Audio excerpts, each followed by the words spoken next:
open seminars of the Center of Latin American Studies. And this Lent term, which is a very strange Lent term, it's been a whole year of strangeness, and we're very much looking forward to the end of this and for a different kind of meeting, hopefully very soon in the future. We have a wonderful lineup of speakers. We're very, very privileged to have excellent speakers today. But before I introduce the speakers, let me explain a little bit what we are going to do today. I have to tell you that this event today is going to be recorded. We are going to start recording, or we already started recording, and this will be available. The video will be available through the Center of Latin American Studies website very, very soon.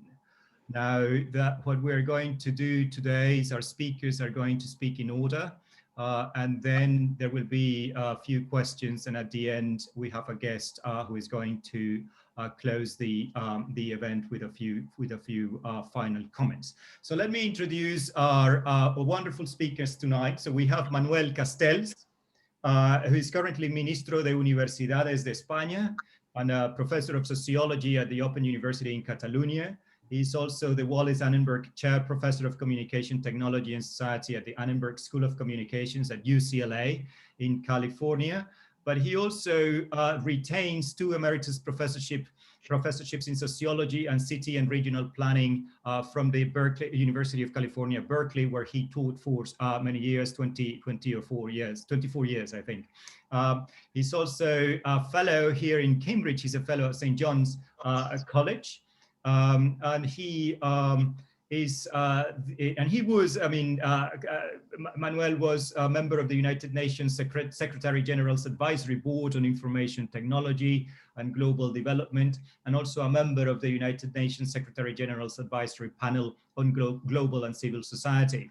He has published numerous books, amongst which there are classics such as The Urban Question, a Marxist approach. For us urbanists, is a must read. The City and the Grassroots, a cross-cultural theory of urban social movements and networks of outrage and hope. They are going to be talking in connection with Professor Juan Fernando Calderón Gutiérrez, who is our second speaker today. He's a sociologist and currently director of research at Universidad Nacional de San Martín in Buenos Aires. But he was our very own Simón Bolívar chair not long ago in 2017 and 2018 when he was in Cambridge, and remains a fellow at Clare Hall. Professor Calderón has been a special advisor on human development and governance for the United Nations Development Programme, as well as social policy advisor at the Economic Commission for Latin America and the Caribbean. He has taught at many institutions and universities around the world, and is author of 22 books on democracy, culture, and development. And today, along with Manuel, we'll be discussing the latest book, The New Latin America, a book that examines the profound transformation experienced in Latin America during the first 2 decades of the 21st century, investigating the crises of neoliberalism, neo-developmentalism, and the appearance of new systems of production, in informational extractivism, amongst other very relevant issues. However, today, I hear that Manuel and Fernando will concentrate on the following issues: political change and development, criminal economy, urbanization, digital politics, and the collapse of the state. To close these, there will be a few questions after this, and then to close the event, Professor John Thompson is a professor of sociology at the University of Cambridge and fellow at Jesus College, and a former head of the Department of Sociology. He will make the final remarks. So it's, as you can see, a wonderful lineup for the evening. And I welcome everybody. And I think that now the order will be that Manuel will speak first, then Fernando will speak after that, and then we will have we will take a few questions. I would appreciate if you could send the questions in writing and privately to me, and I will convey the questions to the speakers. So thank you very much. And Manuel, the floor is all yours. Thank you, Professor Hernandez, I reiterate my deep appreciation to the Center for Latin American Studies and my satisfaction of being in touch with my Cambridge colleagues, and particularly with my deep friend and colleague for many years, Professor John Thompson. I feel that Cambridge is an intellectual home for me, and so to discuss about this book that is extremely important for me and for my friend Fernando in Cambridge and around and from Cambridge to the world is very significant and reinvigorates my current existence, rather gloom in terms of politics and pandemics. So with following your indications, we concentrated from the many topics that you can find in the book, we concentrated on two, if not topics, at least broad areas. You should know that the structure of the book is not by country, although we did research and writing on all, or if not most, I would say all, countries in Latin America. But the book is organized around issues that are common and define the social and political problematic in almost every country. So from these major issues, following your indications, Professor Hernandez, we selected these two. One about the crisis of the state, and which is related directly to the global criminal economy, not only, and as I will say in a moment, but is a key factor. And the other is about social change, social movements that Professor Calderón has been an expert for many, many years. To simplify, I will show you the dark side of Latin America, and he will show you the bright side of Latin America. The state has always been absolutely critical in all Latin American countries throughout Latin American history, partly linked to the colonial past and later on to the weakness of the civil society, one of the main social and economic actors in every country, so that the state ultimately was the organizing agent, both for the dominant elites, but also for the national populist movement that tried to counter social and ethnic domination. But the state clearly has been at the center of Latin American history throughout the entire existence of Latin America. And it's also the case now. When you mentioned, we analyzed the last two dominant models that broadly and schematically dominated Latin American policies and politics in the last 2 decades, neoliberalism and neodevelopmentalism. In both cases, the state is central to neoliberal policies and neodevelopmental policies. It's not that in one case the state disappears and in another one. There's a different form of articulating. Why? So if this is the case, why now the state? What is the specific element of the state? I would say it's a deep crisis of the state, largely linked to the widespread systemic corruption of the state. You go over every major country, and you will find in the last 10 years constant crisis to link to the corruption of the state. Even cases like Peru, which every president ends up in exile or jail, and so on and so on. I will not go into these details because I want to focus on the analytical issues. And in terms of the analytical issues, the question is obvious.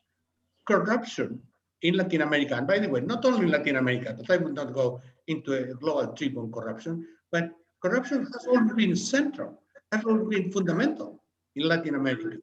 So why now is relatively more important and more specific to the state? Why it's now so critical? Because I would say that nowadays the corruption is equivalent to the constant destabilization of the state, equivalent to what had been military coup throughout the history of Latin America. That was also a crisis of the state.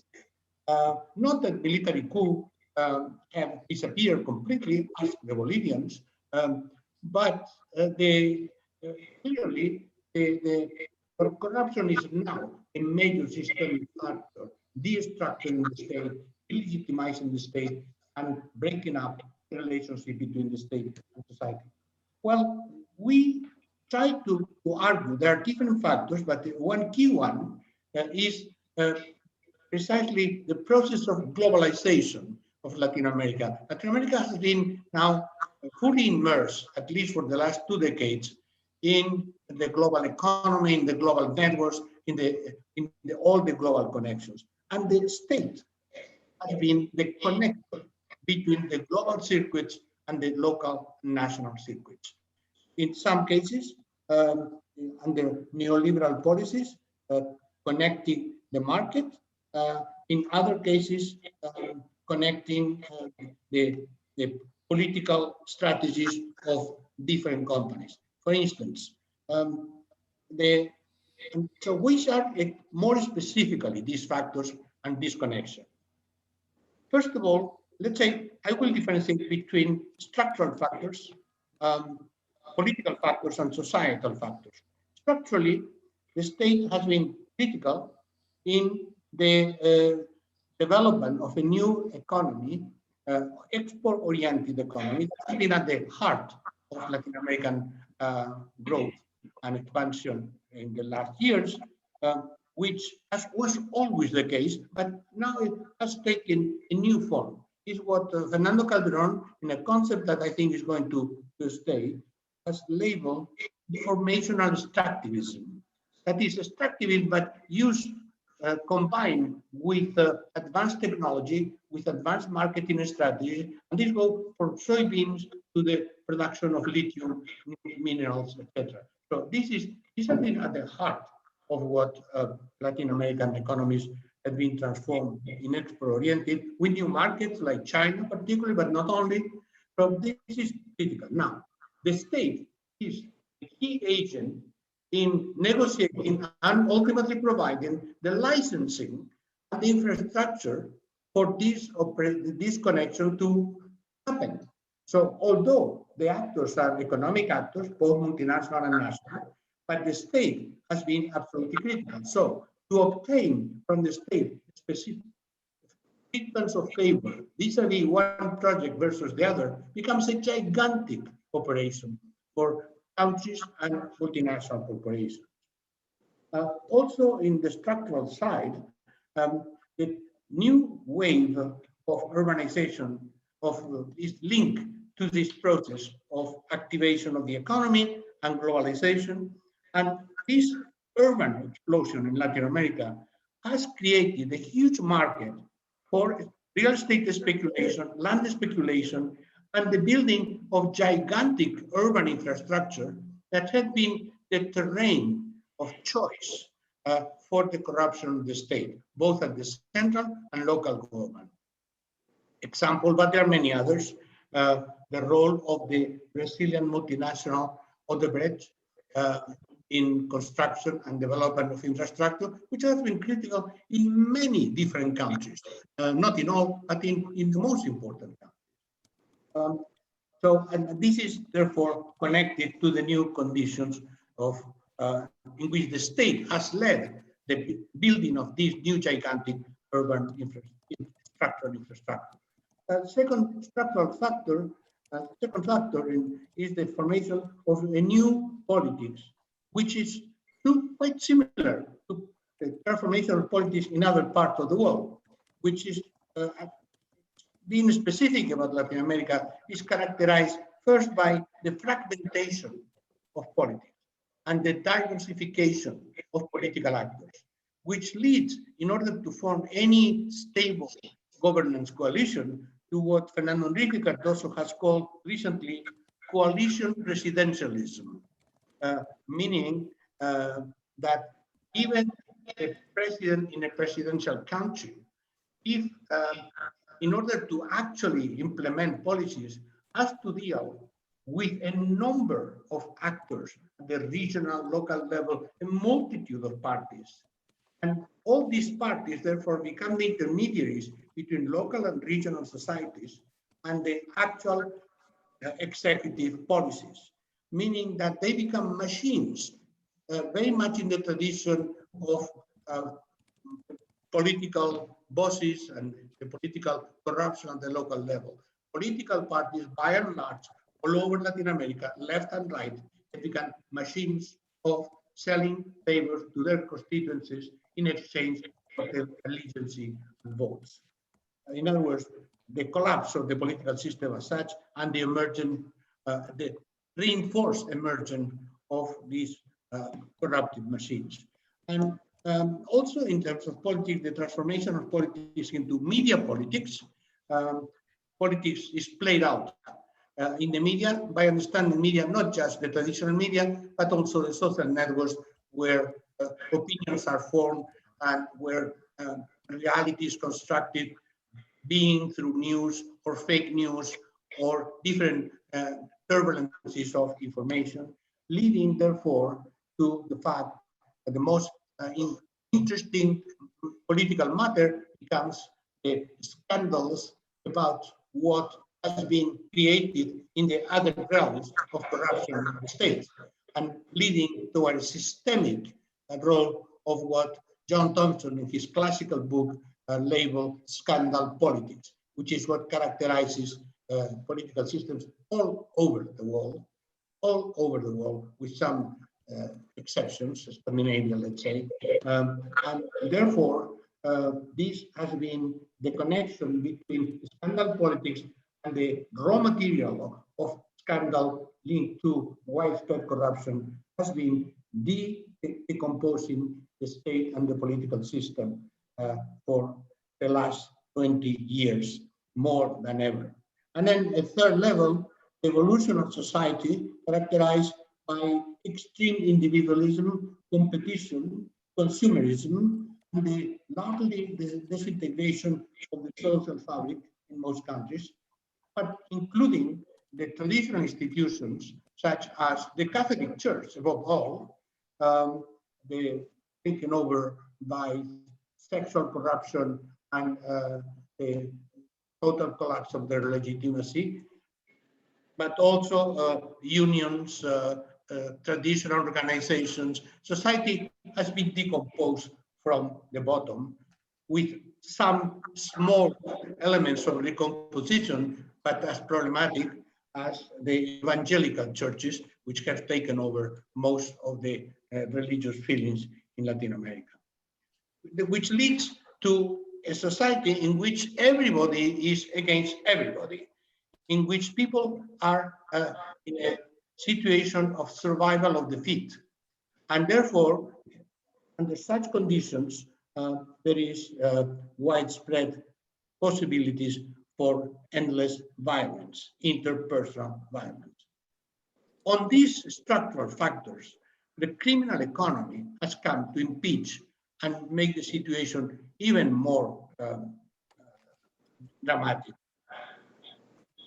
The criminal economy, as we know, and as we have been analyzing with Fernando and other people for quite a long time, simply has been the fact that marginalized groups and marginalized territories all over Latin America have been reconnected to the global economy through another form of capitalism, which is criminal capitalism, which is capitalism because ultimately works through money laundering into the global financial market. Of course, I'm not saying all capitalism is criminal at all, but I'm saying that one segment of the global capitalist economy has become linked to these global networks of crime and money laundering, which are multiple in terms of many sectors, but to some extent, are organized around a major industry, a major global industry, which is the drug traffic industry and all related activities. I don't think there is such a thing as a narco state. It's not, with the exception of some states, let's not to name names, Honduras,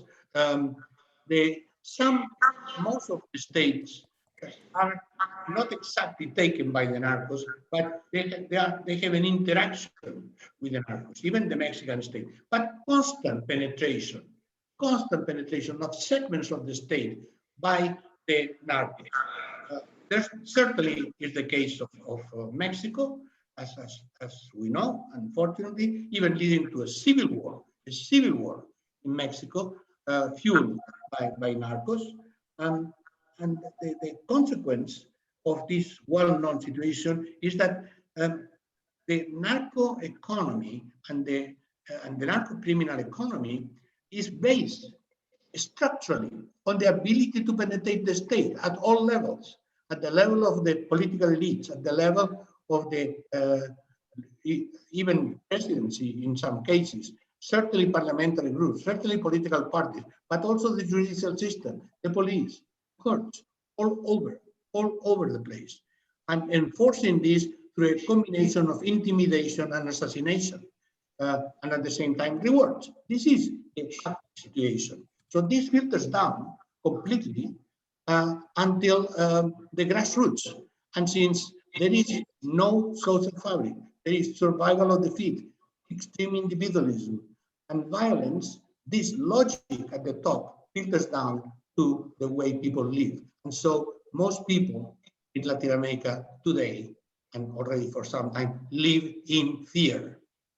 Fear is the most dominant emotion in everything.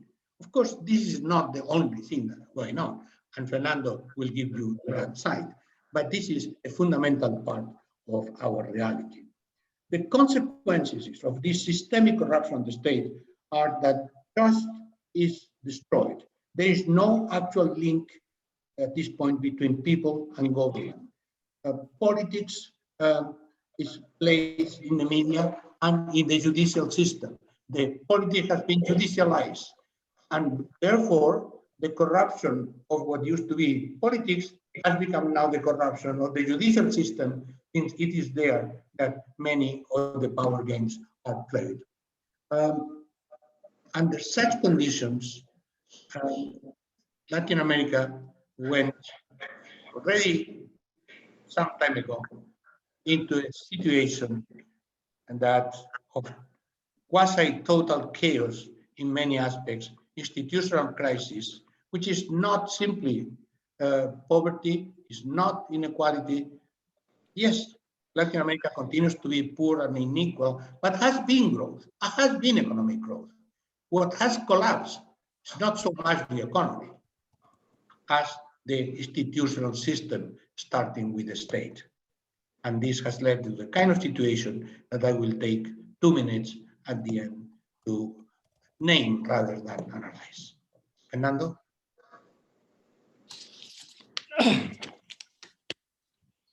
Thanks, Manuel.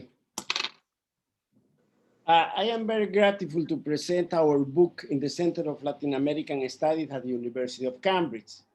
First of all, I would like to thank especially to the director Felipe Hernández for the invitation and for his presentation. Also thanks to our friend and colleague John Thompson, as well the team of Polity Press, and of course to the Sociology Department of the university.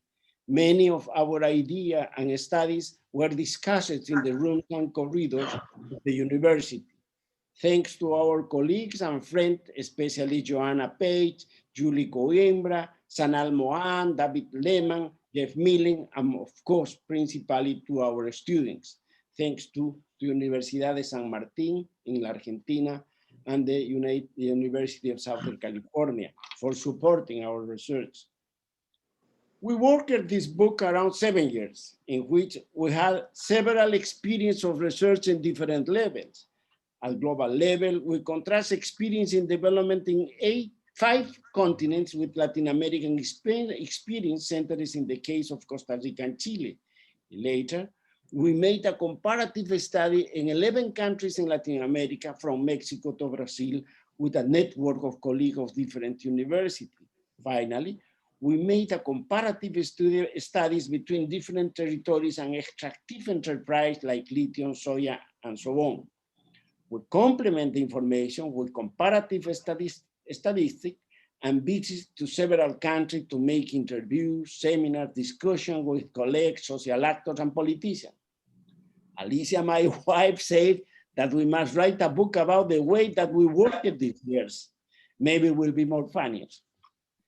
With Manuel, we have a story of a scholar collaboration and principally of friendship, with starting out in Allende times in Chile, where an Spanish Catalan, a Bolivian Camba Colla became Latin Americans. Later in France, thanks to Manuel, Alan Turing, and Solidarity of People Network, we developed our complicity. The rest was only work, walk, speak, and learn. For me, it is really very important to learn from Manuel, but it is more important our friendship based in values of solidarity and autonomy, and the pleasure of discussing ideas and reflections. My presentation emphasizes subjectivity and social action aspects. So I have to say that in the book we connect subjectivity crisis in Latin America with the Aymara idea of Camanchaca. Camanchaca is the name of a great fog that appears in the Andes mountains and extends through the camp and to the mine. It produces fear, and it's very dangerous because if you move, you can die, but if you don't do, you can die as well.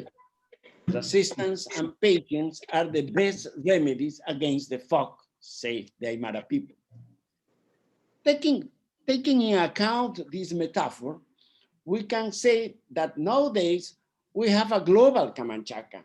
From our point of view, this situation is the result of the multidimensional crisis on the informational way of life and financial capitalism, crisis of the multicultural way of coexistence, mainly with migrant people and gender discrimination and inequity in the questioning patriarchal system, ecological crisis, and of course, how Manuel says, a political one.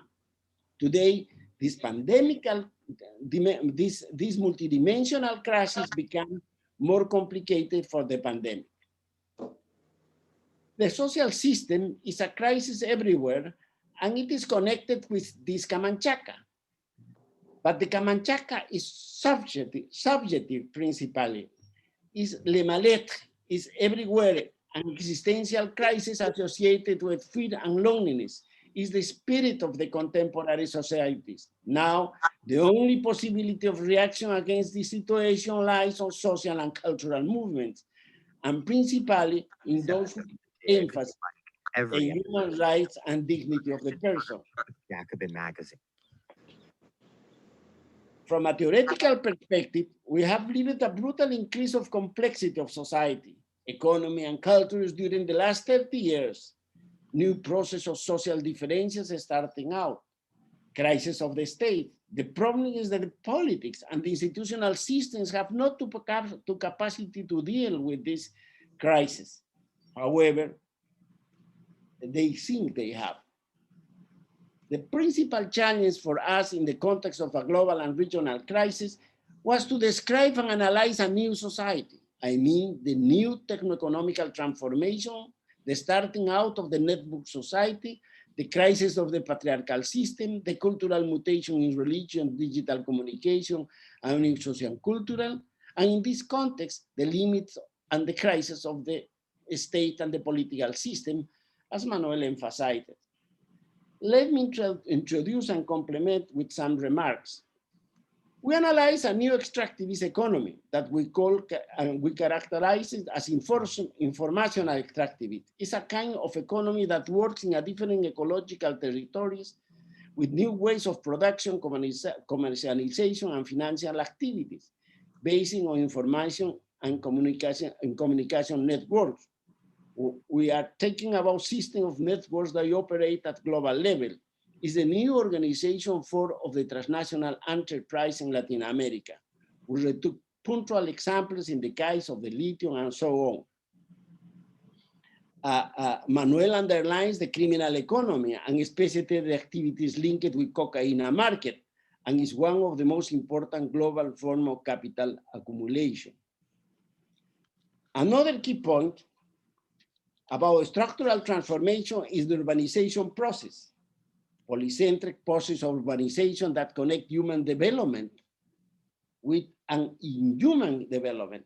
Everything is associated with a strong ecological impacts and complex system of interaction between the informal sector and the informational economy. Remember that 80% of the population become urban. It's one of the continent more urban at the global level. And the level of social differentiation become day by day more complex and unjust. Around 70% of the population have feeling of injustice towards social distribution of income and perceive high level of violence. So, le mal-être is in the center of the urban everyday life. What became a paradigmatic situation is that the principal economic activity is in the countryside, but people live in cities. Nevertheless, indigenous and peasant mobilization are associated with ecological problems, which have support by urban public opinion, but also by global public opinion. This is a new historical arena of conflict. On the other side, we study the network society, new forms of consumption and generalization of culture of techno-sociability. In this context, in a familiar structure, the familiar structure is an important issue. Nuclear and extensive families are almost over, and this is very important. A new horizontal conflicts, family starting out and followed by a hard crisis of patriarchal system. For us, this is a key point to understand gender protests and mobilizations today. In the heart of this change, new cultural and social movement emerging, indigenous, Afro-descended, young protests with ethical demand, ecological mobilization, gender demands, but at the same time, and that is very important to underline, new conservative mobilization became another important fact that changed political sphere in Latin America. As Manuel says, all these changes are expressed in a new public space of communication that we call digital politics, media politics, and the social network built in the space of a new political power. Let me finish with some consideration about cultural and social movements as the new possible actors of political and cultural transformation. And I underline new possible. In general, conflicts and protests in Latin America have similar features: exclusion platforms and chronic inequalities, social process combined demands against national and international institutions. For example, against transnational companies with local offices. Another kind of protest express a practical rationality linked to social reproduction in the arena of work, housing, etc. Also, we can see mobilization for institutional efficiency and effectivity and legitimacy. The state is omnipresent in all the conflicts because it's the main demanding actor. However, day by day, it has less possibility to deal with this subject, and that is a problem. Cultural movements are demanding for ancestral identity recognition. The mobilization of different pueblos originarios and African descended, reborn particularly from the reinstallation of democracy. Today, the culture of denial of others and the colonial socialist stratification are questioned by these identity movements. The idea of the Estado plurinacional is an important institutional reference at global level. In a similar way, the environmental process to the region are generally associated with indigenous people. These movements fight against pollution and extractivist economy, from the Sioux or Mayas in the North and Central America to Andinos and Mapuches in the south of the continent. For example, the important protest of Chiquitanos and Tivnis against the destruction of Amazonia territory. Many of them began to communicate between them in networks and plan action together. For example, Mapuches and Sioux struggling against the impact of the fractal system in their territory. In addition, another important subject of global reference is the indigenous cosmovision about the relation with nature, and which everybody is part of the Pachamama system. The different mobilization and the new organization force of the Afro-descendants in Brazil fighting for human rights are really remarkable. Three important waves of social movements are connected in the last 30 years. Movements that search for the settlement and strengthening of democracy in the 80s. The demands for a new way of life and human rights were very important. We can see this kind of demands in these periods from miners to the young rock and roll, cumbia or salsa movements. A second way emerging against the social consequences of the liberal orientation in the 90s. And the third wave consisted in a young movement which demand ethic in politics, trust and renewing citizenship. As well, we underline in the book, these movements are crucial to their ability to drive the information codes and move into the modern world, demanding a better education and the incorporation of science and technology in the process of development. Finally, perhaps an ethical capable of governing politics and development. We study particularly the case of students' mobilization in Chile, Brazil, and Mexico. These movements are now everywhere, demanding dignity and trust to politicians and states, from Santiago Plaza Dignidad to strong actions in Lima, Bogotá, El Alto, Guatemala, and even Honduras. Last but not least, women movements are strategic for the new possible cultural change. This mobilization generally connected with others and principally in the middle of the patriarchal system crisis, demand a brutal change of the cultural system of power that organize societies. The new informational capacity of the action and innovation of this movement is crucial in the middle of the culture of violence and negation of the women's right of autonomy. The Human Development Report for Mercosur about young people, inclusion and innovation shows that women have better capacity of agency in all the social status and different age, but it's a better capacity of action to transform targets in reality. Women perhaps can articulate demands of recognition, participation, and integration better than men.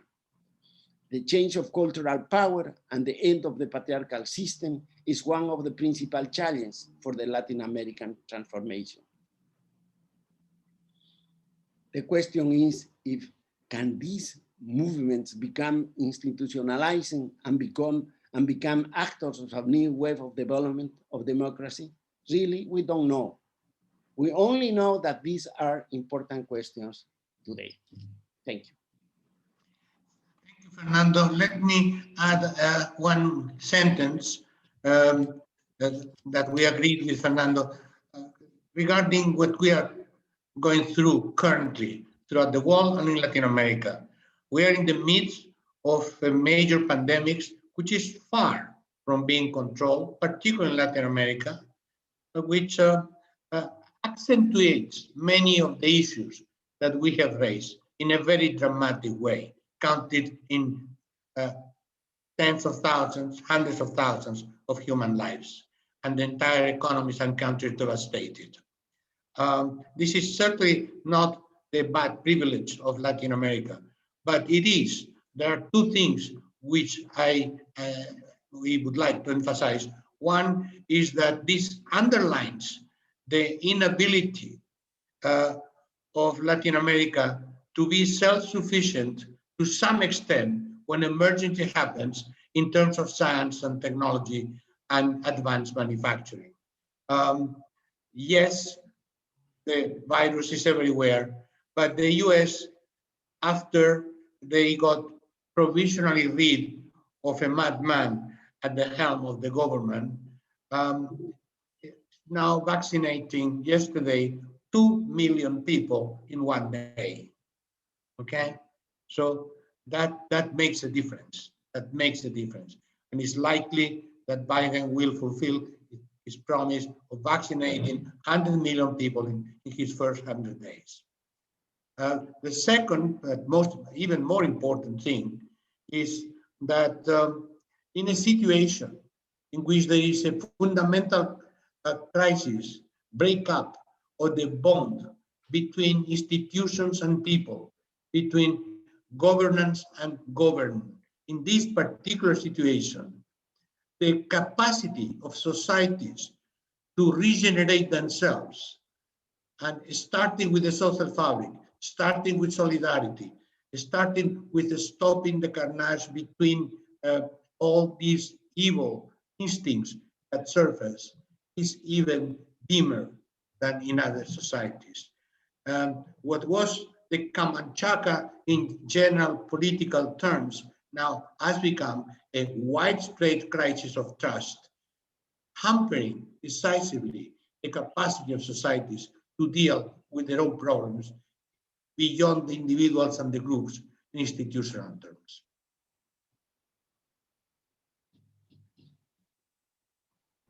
Thank you. Thank you, Manuel. Fernando. I think that we get to the moment when we can start taking questions and comments from the audience. If you can send those questions. Enjoyed both the presentations and the discussion, and I greatly enjoyed the book. It's a wonderful, wonderful book. I hope everyone will make the time to read it.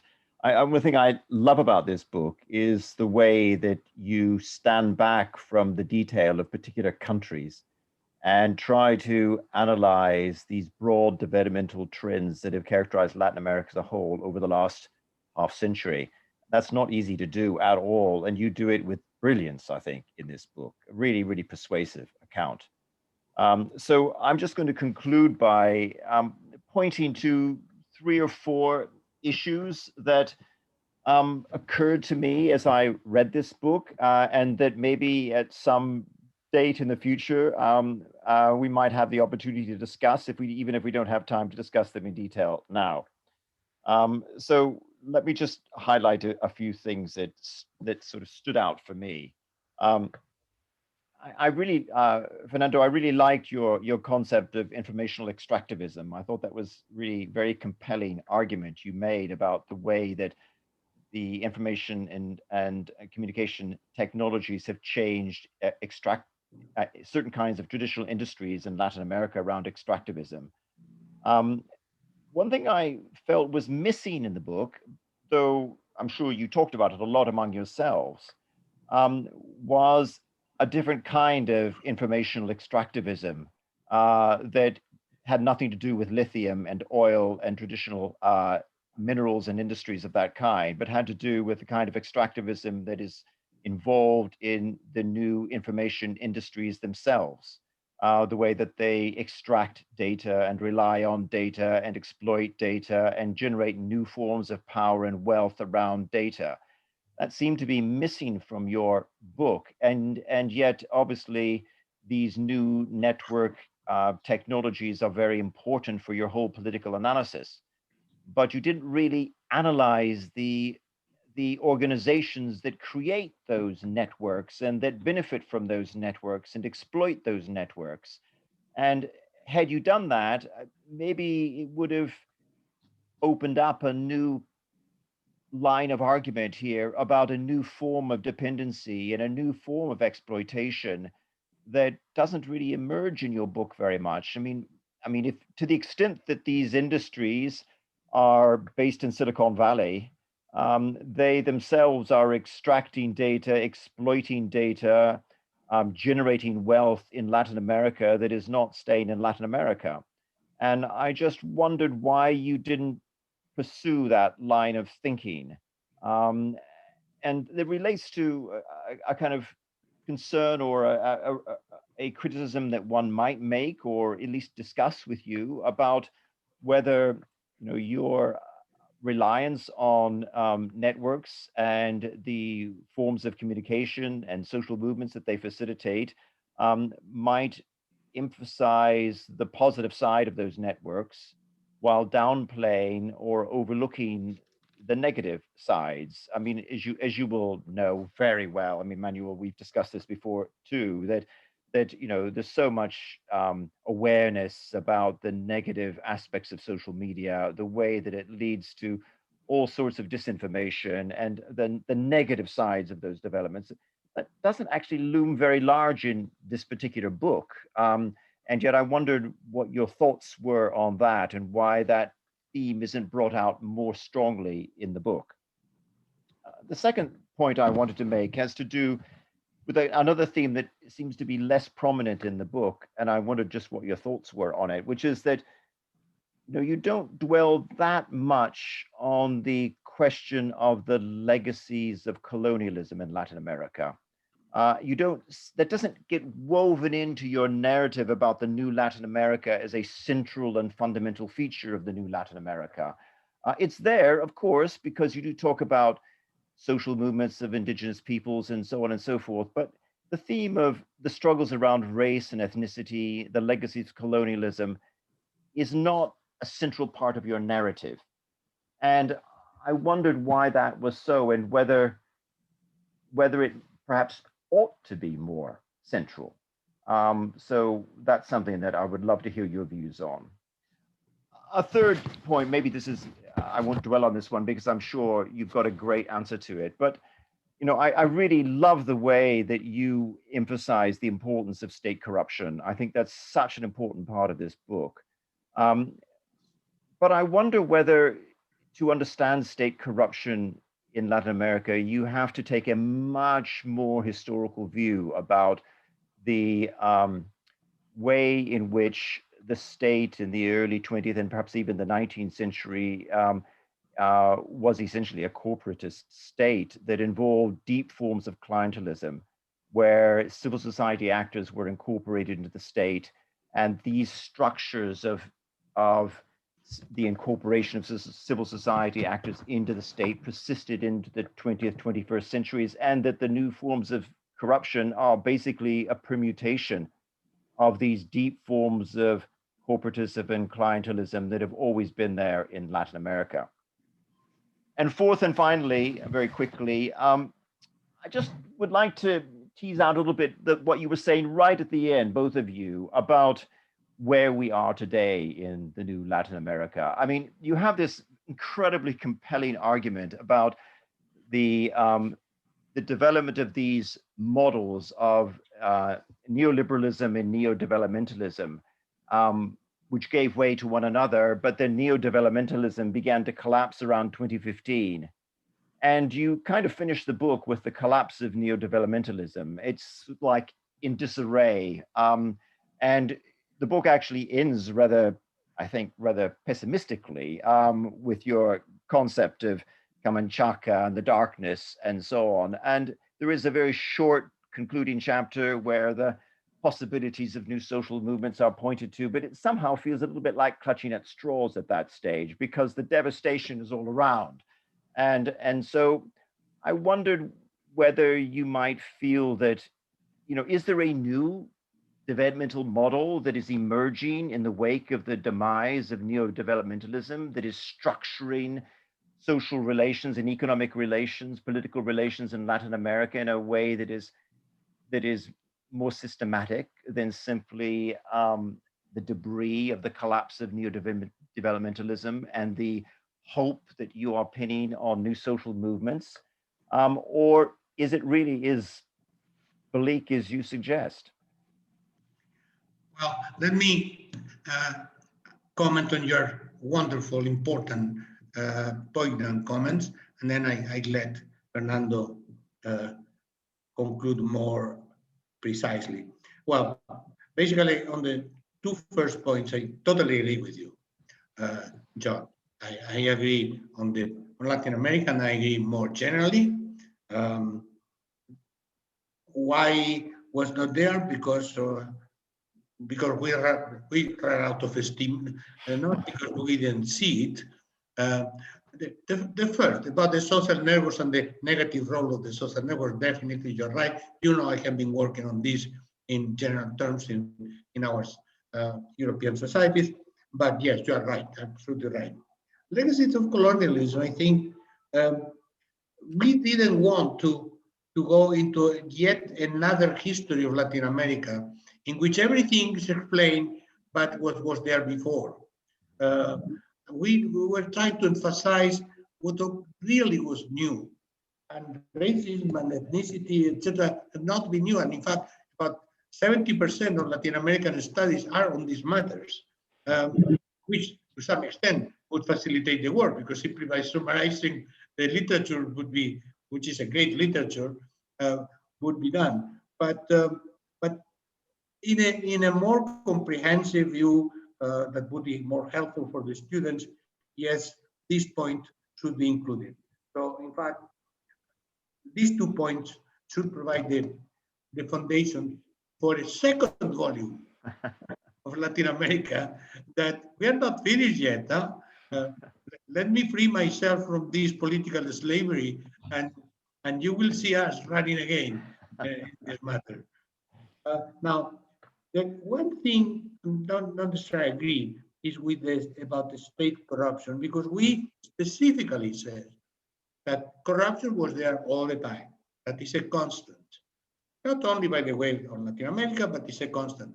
But we tried to identify why precisely now state corruption was critical in terms of the structural factors, the political factors, the social factors, and why the disintegration of the state in this form is the new source of all kinds of political crises in Latin America. And empirically speaking, you go country by country, and what you see as the main factor for the political crisis in general in every country is state corruption. So yes, it was there all the time, but there were other factors. For instance, state corruption now is much more important for the crisis of the state than used to be military coup or military alternatives, and so on and so on. So in that sense, I think that we identified, or tried to identify, at least we may be wrong, but we did say the issue, and we tried to provide an answer, the specific factors that make state corruption now more powerful, more significant, and at the very roots of the crisis of the state. Where we are, yes, John, you are right. I would say that's my view, because Fernando is always a little bit more hopeful. We are in the Camanchaca, damn it. Now, I would say even that we are in the super Camanchaca, because in the Camanchaca, you add the pandemics, then it's turbo Camanchaca, with a complete decomposition of social and political institutions. And again, you can go country by country by country. Now in Latin America, I would say a little bit, I would save Argentina, frankly. I think we could save Argentina. But I would not save my beloved Chile, because the crisis of legitimacy in Chile is gigantic. I mean, the police kills one vagabond, basically, in the street, and this is a political crisis. I mean, the police kills poor people in the city, everywhere, all the time in Latin America. So it's like the climate is so charged that any spark immediately escalates. So with some, certainly, I would not say Mexico anymore, because I think Mexico has completely mishandled the pandemics, and therefore, although hopefully López Obrador still yields some kind of legitimacy, and still there is some kind of institution and authority in Mexico, it still is now much more tenuous than was at the beginning of his presidency, which was a great hope for the Mexican people. So I do think we are in the turbo Camanchaca, which is my provocative new term. Can we get out of there? Yes. Why? For a simple reason. History never ends. So when we seem to be in a complete dead end, something happens and restarts in a different way.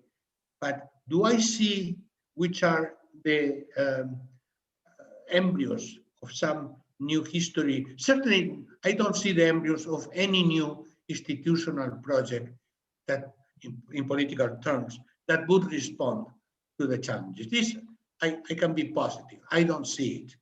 I see, when I say Argentina, I see a very interesting version of reformist Peronism, which comes back regularly and could be there.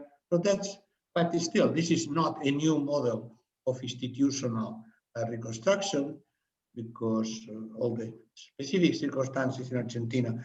But fundamentally, I don't see any political alternative in any country that articulates the new projects and the new possibilities. It will emerge, I think it will, but I don't know from where and how. The hope that we always have with Fernando is that new social movements, and particularly, the women movement, the indigenous movement, the youth movement represented by the students, all these may contribute to re-emerge a new kind of politics that cannot be the traditional liberal politics.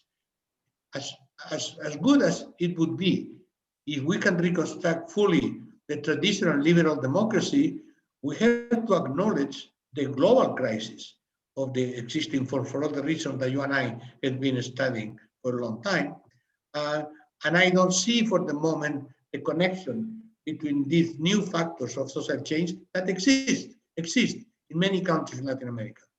And again, for me, the Ecuadorian election is interesting because of the big surprise that suddenly the political expression of the indigenous movement becomes maybe the second most important voting bloc in Ecuador.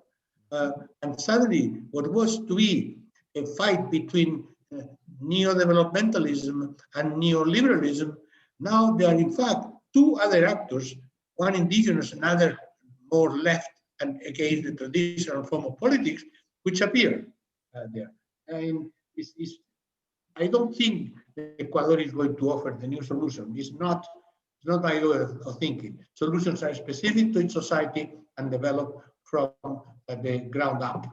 But it is to illustrate my way of thinking, identifying processes and finding the factors that appear to be reconstructing the socio-political fabric in the coming years. Fernando? Thank you for your questions, John. You have right in the first critique. We needed to work more in the new way of informationalist enterprise in Latin America. At the moment, second volume, Fernando, second volume. And really now we are beginning to study. I have students who make research about that. Fernando Peirone in Buenos Aires make a research that connected the young people of the marginal area in the city of Buenos Aires with the new informational enterprises. It's a fantastic way of and that we must study. We're beginning to do it, maybe it will be another book.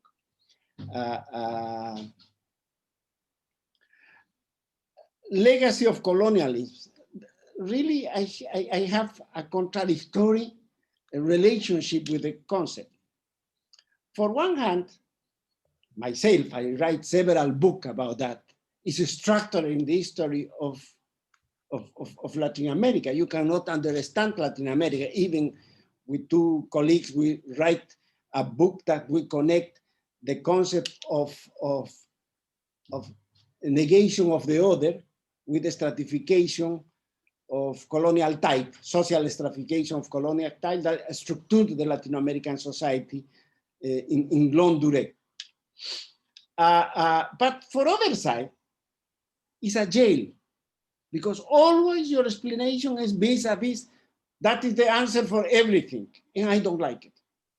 For that is very important the exercises of the book or the study that we make with Manuel and others. No? But of course, it's present. And that is my my idea. Of course, we must have a historical point of view.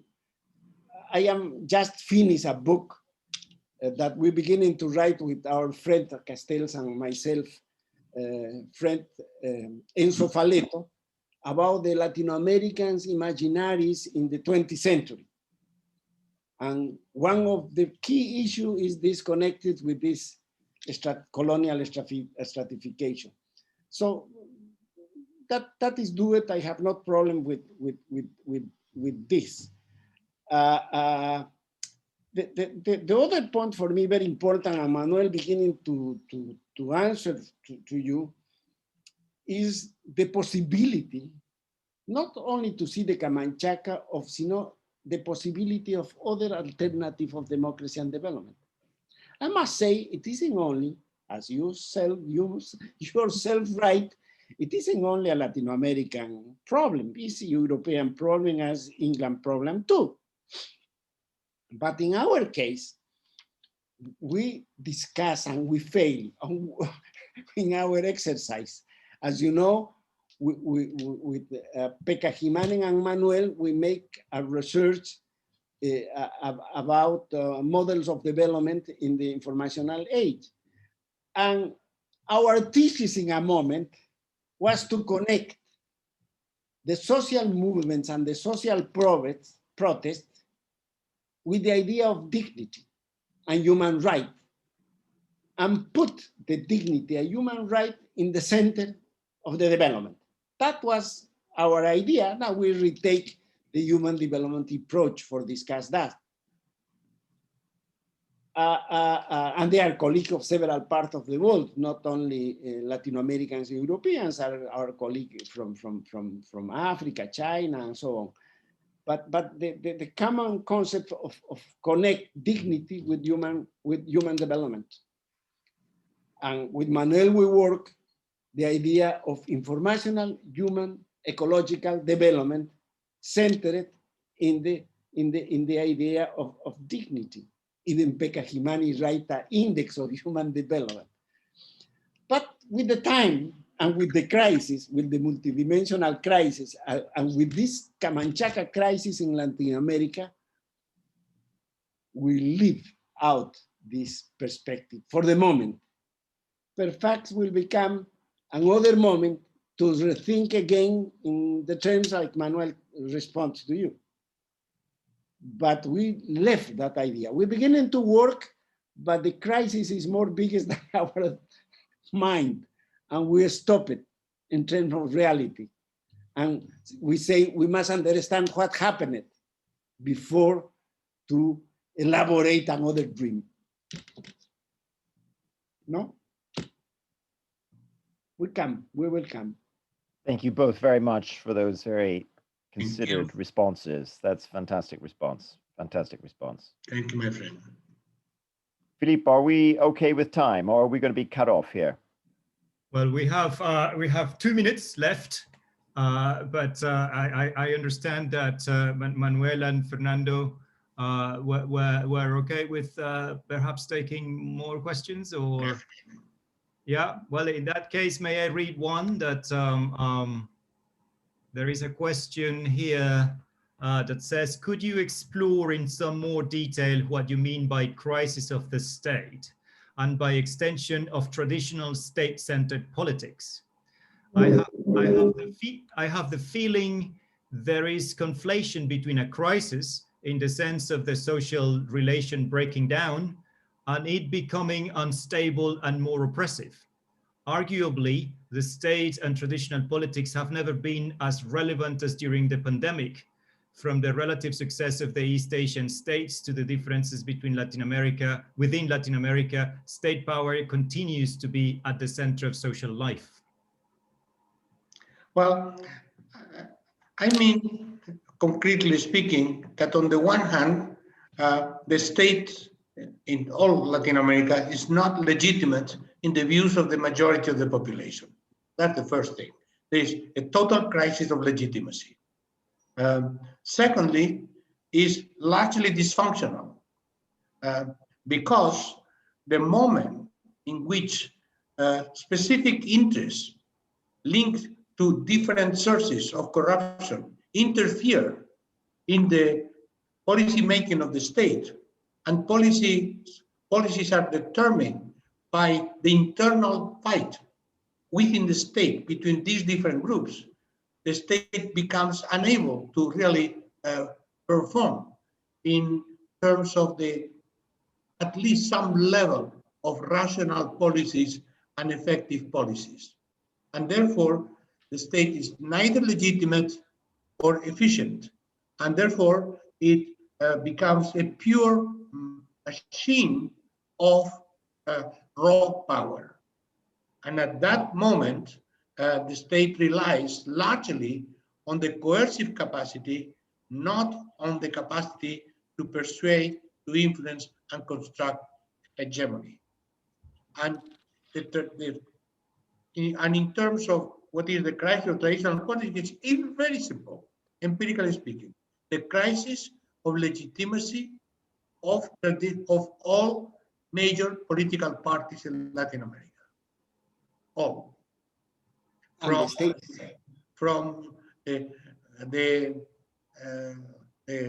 Labour Party in the PT in Brazil, which is still there, still fighting, they're still my friends, but really has lost much of the ability to mobilize society and to really opt election, has been unable to confront Bolsonaro. Come on. Bolsonaro has wiped out for a while. Now he's losing, but nothing is replacing in terms of the left. And of course, imagine the Colombian situation in which they are killing the ex-guerrilla members, as they usually do as soon as they give up armed struggle. We will see in Bolivia, although the MAS is a more complicated party because it's largely social indigenous movement as well. But in country by country, if you look at all the countries, there is a major crisis of the traditional parties. In Argentina, it's a little bit different, although there is no crisis of the political parties per se.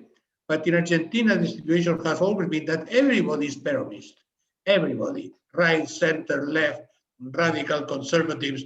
And therefore, of course, Peronists are always there, but there are different kinds of Peronism. And even in the current moment, there is a Cristina Kirchner kind of Peronism with the Fernandez kind of Peronism, which is the same and it's not the same. But fundamentally, the mechanism of the movement had been weakened in relationship to the control over society. So it means exactly that. It means that the political actors, organized political actors that have dominated Latin America in the last 30 years are in total disarray as political forces, which I think is very serious and very sad. Thank you, Manuel. Fernando. Only two remarks. Thank you for the question. The first remark is in Latin America, traditionally, the importance of the state is a key issue for the public opinion.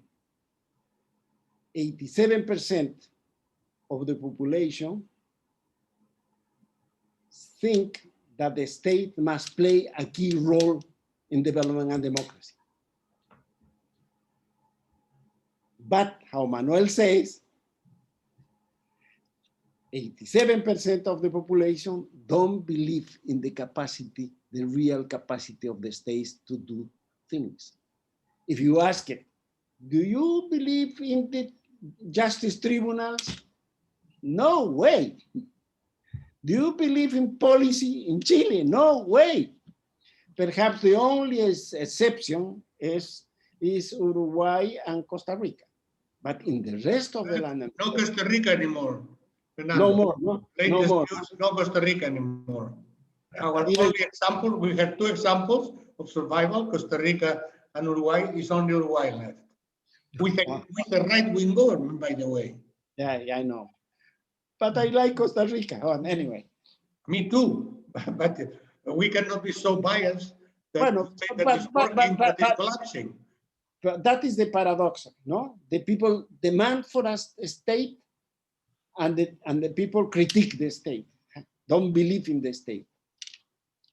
For other hand, in this moment, in all Latin America, the problem is governance in a small time.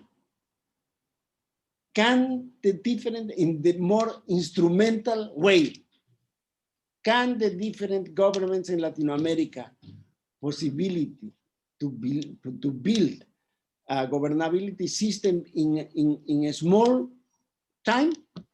In a small time, can Latin America has a minimum of economy function, can do it in social level, in health level, can do it in terms of institutional level?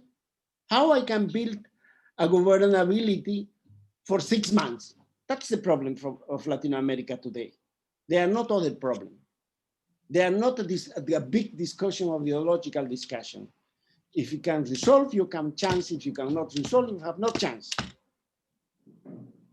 And that is the problem. For that, we say that the Camanchaca is complicated. It's complicated. Dramatic. Complicated and dramatic. And dramatic, yeah. Well, I thank you very much again. Thank you very much for those thought-provoking comments, presentations. John, thank you very much for your questions and final comments. I would like to thank the audience as well for bearing with us there for the exciting and very interesting questions. It has been an absolute privilege for us to have you both here, Manuel and Fernando, back in Cambridge, even though you're not here in Cambridge. I hope. And we look forward to the Netflix. You will see. In the lockdown, I think the Netflix would be a good alternative now to. But anyway, thank you very much indeed to both of you and John, and thank you for the questions. And we very much look forward to having you back in Cambridge very, very soon. Bye. And thank you, Philippe, for organizing this, and you and your colleagues at the Center for organizing this. It was a really wonderful occasion. Thank you very much. Thank you. Bye. Bye. Bye, friends.